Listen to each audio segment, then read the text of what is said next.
Assalamualaikum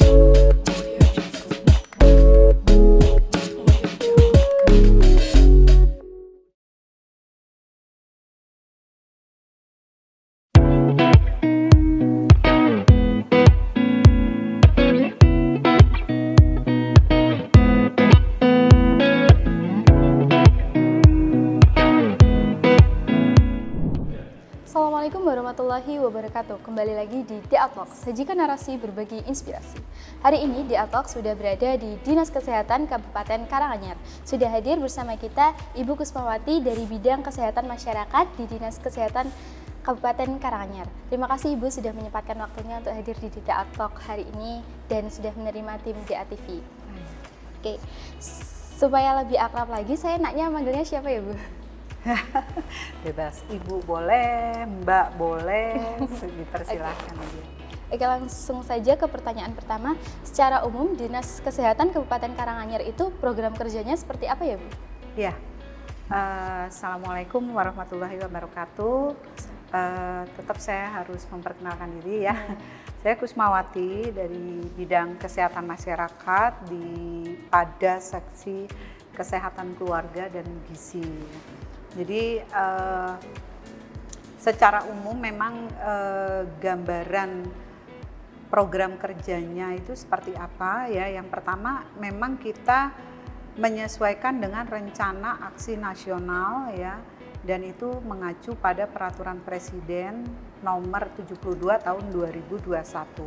Isinya tentang apa saja, yaitu penyediaan data keluarga berisiko stunting, kemudian pendampingan keluarga berisiko stunting, pendampingan calon pengantin dan calon pasangan usia subur, kemudian surveillance keluarga berisiko stunting, audit kasus stunting gitu ya, dan perencanaan penganggarannya bahkan sampai ke monitoring dan evaluasi.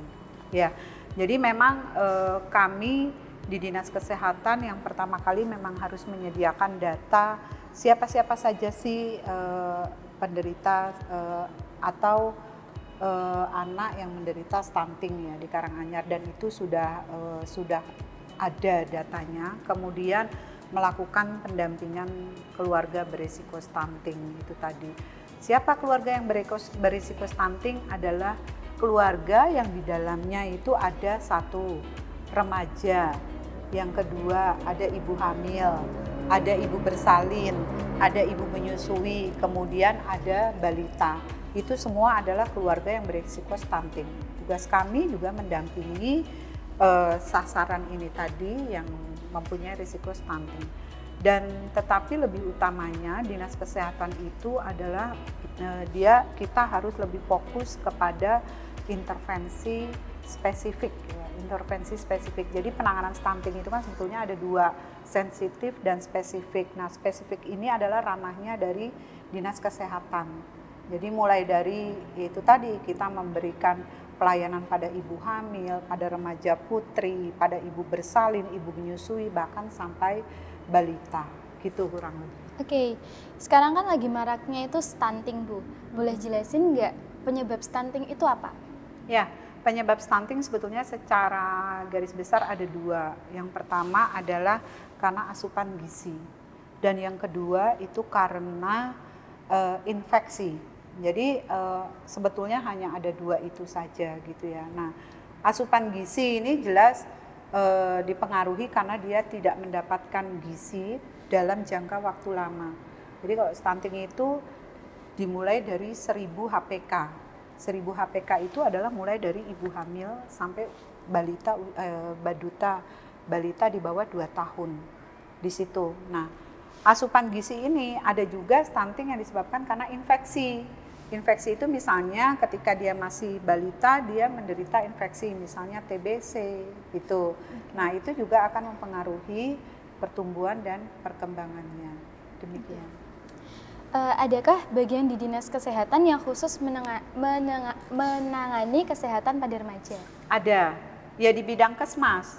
Di bidang Kesmas pada kegiatan kesehatan keluarga dan gizi. Ya. Jadi kesehatan keluarga itu terdiri dari satu, mulai dari menangani ibu hamil, ibu bersalin, ibu nifas atau ibu menyusui, balita, remaja. Nah, di situ remaja bahkan sampai lansia dan gizi. Makanya tadi kesga gizi. Jadi kesga itu betul-betul siklus hidup manusia mulai dari bayi sampai lansia. Itu ada di kesga gizi di bidang Kesmas itu gitu. Oke, baik. Setelah era pandemi COVID itu berlalu, apa sih pelajaran yang paling berharga yang bisa kita dapat dari pandemi ini di segi kesehatan? Pelajaran yang paling berharga adalah apa? PHBS, perilaku hidup bersih sehat. Ya toh? Itu yang terpenting. Jadi dan gerakan masyarakat hidup sehat. Dulu sebelum ada pandemi orang mungkin tidak biasa cuci tangan. Ya toh? Nah, tapi sekarang dengan adanya pandemi kita sebentar-sebentar cuci tangan. Jadi sebetulnya itu pelajaran berharga yang bisa kita ambil. Kedua apa? Makan makanan yang bergizi. Kita ingat ya waktu pandemi. Nek apa namanya kalau ketika kita sudah terkonfirmasi COVID, kalau ingin sembuh kita harus makan makanan yang bergizi. Dulu mungkin orang mengabaikan, tapi kalau sekarang udah nggak bisa. Supaya kita nggak tertular, supaya misalnya kita cepat sembuh jika pada saat sakit, itu tetap membutuhkan gizi. Nah itu adalah hikmah yang bisa kita ambil selama masa pandemi COVID. Jadi dulu orang nggak memperhatikan hal itu, tapi sekarang orang mulai memperhatikan itu. Oke, baik. Ada pandangan bahwa makanan bergizi itu nggak enak dan mahal, benar nggak sih Bu? Salah banget. Orang dulu berpikir makanan bergizi itu yang mahal-mahal, enggak juga. Makanya kita sampaikan, makanan yang bergizi itu maksudnya apa sih? Apalagi kalau seusia kita ya, mulai dari remaja itu adalah makanan ya gizi seimbang. Dalam arti apa? Orang kalau dulu makan itu nasinya yang banyak ya, tapi sebetulnya itu kan tidak benar. Yang betul itu karbohidrat, kemudian buah dan sayuran, lauk pauk, kan itu yang betul. Nah, mahal nggak perlu. Seperti sayuran, apa sih yang mahal? Apalagi kalau di bumi intan pari, ya toh. Ibaratnya kita ada kangkung, ada sawi, itu ya buah dan sayuran bisa tumbuh dengan subur, tidak dengan biaya yang mahal jika kita ingin mendapatkan. Kemudian lauk pauk. Lauk pauk ini yang kita utamakan adalah protein, ya toh, protein dari nabati maupun hewani. Nabati apa yang mahal? Tidak. Tahu tempe nggak mahal, tapi dia sumber protein yang sangat bagus. Hewani, telur mahal? Enggak juga, ya. Ikan mahal? Enggak, lele misalnya gitu ya, kita bisa mudah dapatkan. Jadi sebetulnya makanan yang bergizi itu justru itu yang harus kita rubah mindset masyarakat. Bukan makanan yang mahal, tetapi justru ada di sekitar kita. Tetapi karena kita tidak atau kurangnya pengetahuan tentang gizi makanan atau gizi seimbang yang baik, akhirnya masyarakat berpikir harus yang mahal-mahal, harus daging-dagingan gitu. Daging ya kalau daging ayam saya rasa juga tidak terlalu mahal gitu. Gitu. Baik. Banyak remaja kan nggak suka sayur Bu. Biar bisa suka itu gimana ya? Ya, sebetulnya sayuran itu bagaimana nomor satu sebetulnya memang faktor terbiasa atau tidak kita mengkonsumsi ya sejak dini mungkin. Makanya kalau anak-anak itu sudah mulai kita biasakan dengan beraneka ragam sayur, buah gitu ya, supaya pola kebiasaan ini berlanjut sehingga dia sampai dewasa nanti gitu. Jadi sebetulnya kesatu itu, kedua adalah pengolahan sayuran itu sendiri gitu ya. Jadi kadang-kadang itu kita cuma bayam, hanya bayam saja gitu ya. Sebetulnya kan tidak, bayam itu bisa dibikin pepes, bisa dibikin dan sebagainya. Jadi tidak melulu hanya taunya bayam itu hanya di sayur bening aja. Jadi yang kedua apa pelajarannya adalah pengolahan makanan itu sendiri. Telur mungkin orang ngertinya hanya diceplok, didadar. Padahal tidak, bisa dikukus, bisa dicampur dengan wortel sehingga warnanya jadi menarik gitu ya.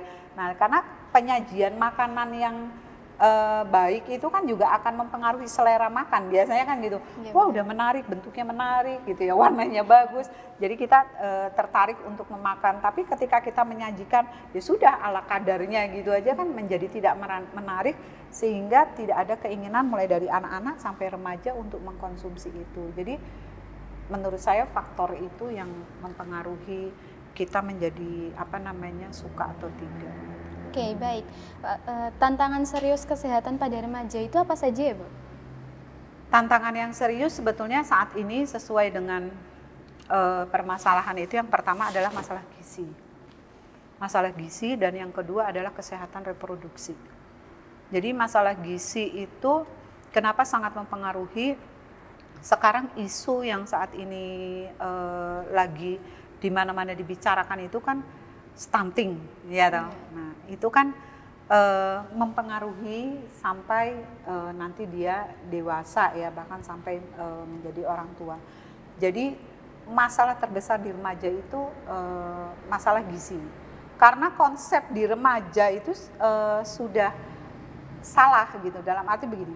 Konsep dia adalah tubuh ini kalau kurus gitu ya, itu adalah cantik gitu. Iya. Padahal kurus itu setelah kita lakukan pemeriksaan pengukuran lingkar lengan atas, ternyata dia menderita kek. Berarti dia mengalami masalah gizi, gangguan gizi. Nah itu yang tidak diketahui saat ini, makanya kita terus melakukan edukasi, aksi bergizi itu mau merubah mindset para remaja putri kita. Kurus itu belum tentu sehat gitu loh. Dia kadang-kadang remaja putri menjadi tidak sadar gitu loh, menjadi tidak sadar kalau sebetulnya dia menderita masalah gizi. Apa? KEK atau kek itu, kurang energi kronis. Lingkar lengannya itu, dia kalau kek itu didiagnosa ketika ditemukan lingkar lengan atas kurang dari 23,5 cm. Nah bayangkan kalau remaja-remaja kecil-kecil kurus-kurus itu ternyata setelah kita, ternyata menderita gangguan gizi, yaitu kek. Nah kemudian masalah gizi pada remaja yang menjadi permasalahan selain kek apa? Anemi. Biasanya kalau dia sudah kurus, ya toh, dia makannya tidak gizi seimbang tadi, tidak memperhatikan gizinya, akhirnya dia menderita anemi. Karena mungkin dia diet biar badannya kurus gitu ya, biar kelihatan cantik. Ternyata dia menderita anemi dan tidak pernah melakukan cek kesehatan. Nah inilah dua permasalahan remaja yang saat ini sedang istilahnya kita tangani secara serius. Makanya dengan apa? Adanya aksi bergizi, nanti akan kita buatkan surat edaran dari sekretaris daerah terkait pelaksanaan aksi bergizi di sekolah-sekolah. Aksi bergizi itu meliputi apa? Satu, sarapan bersama atau makan bersama. Jadi dengan membawa, kan kalau anak sekolah jarang nih sarapan, ya udah kalau nggak sempat di rumah bawa di sekolah nanti makan bersama. Kemudian minum tablet Santik yang isinya tablet tambah darah bersama-sama. Jadi setelah sarapan minum tablet Santik. Kemudian yang ketiga apa? Melakukan aktivitas fisik, misalnya peregangan di sela-sela jam sekolah. Dan yang keempat edukasi atau penyuluhan tentang anemi, tentang gizi kepada seluruh siswa di sekolah. Itu yang menjadi masalah gizi. Kemudian masalah kesehatan reproduksi, apa? Terkait kesehatan reproduksi, baik reproduksi laki maupun reproduksi perempuan. Remaja kita itu kebanyakan banyak yang tidak mengerti bagaimana menjaga kesehatan reproduksi dengan baik dan benar, dengan cara yang sederhana yang bisa kita lakukan sehari-hari. Karena kalau dia tidak mendapatkan edukasi tentang kesehatan reproduksi, dia akan browsing, istilahnya ya, browsing yang belum tentu kebenarannya gitu. Nah itulah yang sekarang menjadi isu yang harus segera kita tangani di kalangan remaja. Baik. Secara kasat mata, tubuh yang sehat itu seperti apa ya, Bu? Tubuh yang sehat adalah pengertian sehat ya. Kita kembali ke konsep sehat. Sehat itu sebetulnya dia sehat secara fisik dan psikis, ya toh. Seperti kata pepatah, mens sana in corpore sano, ya. Jadi di dalam tubuh atau di dalam tubuh yang sehat terdapat jiwa yang sehat. Jadi ini kan harus seimbang. fisik ya sehat, jiwanya otomatis sehat. Tapi ketika kita menderita sakit, fisik kita ini akan mempengaruhi psikis, ya dong? Ya dong, misalnya contohnya saya menderita anemi. Saya otomatis ciri-ciri anemi itu kan lemah, letih, lesu gitu ya, lunglai, jadi tidak bersemangat.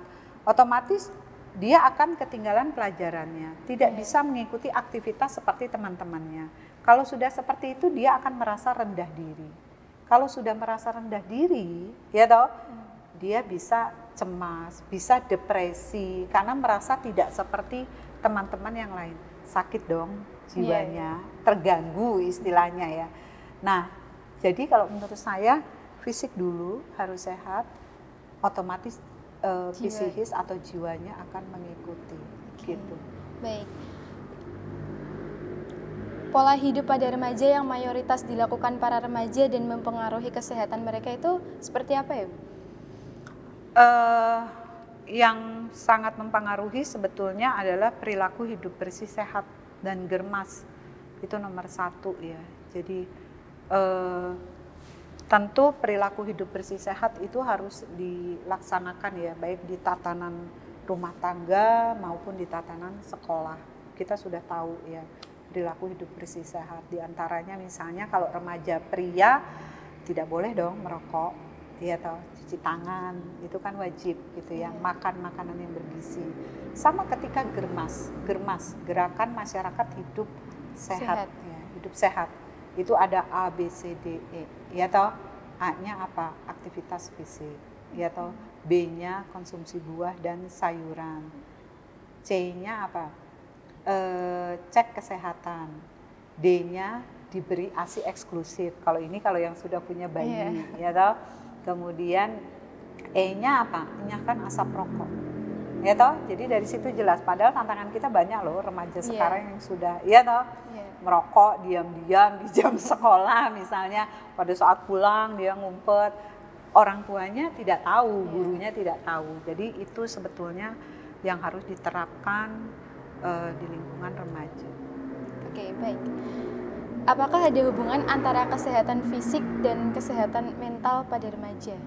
Sama ya kayak tadi, kesehatan fisik dan mental itu sama. Jadi di dalam tubuh yang sehat terdapat jiwa yang sehat. Jadi itu memang harus balance ya. Contohnya misalnya remaja itu menderita stunting, dia lebih pendek dari teman-temannya misalnya. Mempengaruhi nggak kira-kira? Pasti mempengaruhi. Insecure. Belum kalau misalnya ada pembulian misalnya, ya atau misalnya seperti itu. Nah itu jadi memang harus jiwanya atau fisiknya dulu yang sehat ya. Kalau sehat itu kan dalam arti kalau dari kecil dia sudah sesuai tumbuh kembangnya, itu pasti kan sampai dia dewasa, remaja, dewasa, sampai dia menjadi orang tua itu juga akan terus menjadi sehat ya. Tapi ketika di saat balita dia sudah mengalami gangguan, misalnya dia menderita gizi buruk atau menderita stunting, tetapi tidak mendapatkan penanganan dengan baik, ini akan terus berlanjut sampai dia dewasa. Oke, baik. Adakah pengaruh makanan yang banyak dikonsumsi remaja kebanyakan dengan kesehatan mereka? Makanan yang banyak dikonsumsi remaja yang mempengaruhi dengan kesehatan remaja, ya pasti. Coba anak remaja sekarang konsepnya itu makannya junk food. Iya benar. Makan hamburger. Terus makan apa lagi? Hotdog, cilok. Itu mempengaruhi nggak kesehatan? Sangat. Dia sudah tidak makan sesuai gizi yang harusnya dia konsumsi, gitu. Makan makanan itu kan memang kenyang, mengenyangkan kan? Ya toh, kayak hamburger, hotdog, itu kan kenyang, makan cilok itu kenyang. Tetapi apakah makanan yang dia konsumsi itu mengandung kecukupan gizi? Tentu tidak. Akhirnya akan mempengaruhi ke kesehatan. Yaitu tadi, apalagi misalnya dia konsepnya kurus, dia akan makanan itu sangat dia batasi. Supaya apa? Saya nggak mau badan saya terlihat gemuk gitu ya. Tetapi kalau dia diet sesuai dengan di bawah pengawasan dokter gitu, masih masih benar gitu ya. Tapi ketika dia diet sesuka hati dia, yang penting target dia badan saya kurus. Sudah, dia tidak peduli saya anemi, akibat dari dia makan yang tidak sesuai itu dia menjadi anemi dan mungkin akan timbul penyakit yang lain, akhirnya akan mempengaruhi ke kesehatannya itu tadi. Dia pengen diet, ternyata dia anemi. Anemi ini penyakit bukan? Penyakit. Tapi dia tidak sadari itu. Tidak sadarinya dengan apa? Dia tidak cek ke kesehatan, ya toh, tidak cek kesehatan, tidak diperiksa HB-nya, sehingga pada saat dilakukan pemeriksaan kesehatan di sekolah, di posyandu remaja, terdeteksi ternyata dia menderita anemi yang sedang atau sudah anemi berat. Nah, itu kan mempengaruhi kesehatannya. Karena ya itu tadi, akhirnya remaja itu harusnya, kalau saya loh ya, maksudnya ini kita mau merubah mindset remaja. Remaja milenial itu harusnya yang remaja anti anemi gitu. Oke, baik. Jadi harusnya sebetulnya di dalam hukum Islam itu jelas ya, makanlah, berhentilah makan ketika kita sudah kenyang. Jadi dalam arti tidak boleh berlebihan. Intinya kalau kita minum manis itu satu hari itu hanya 2 sendok makan itu saja.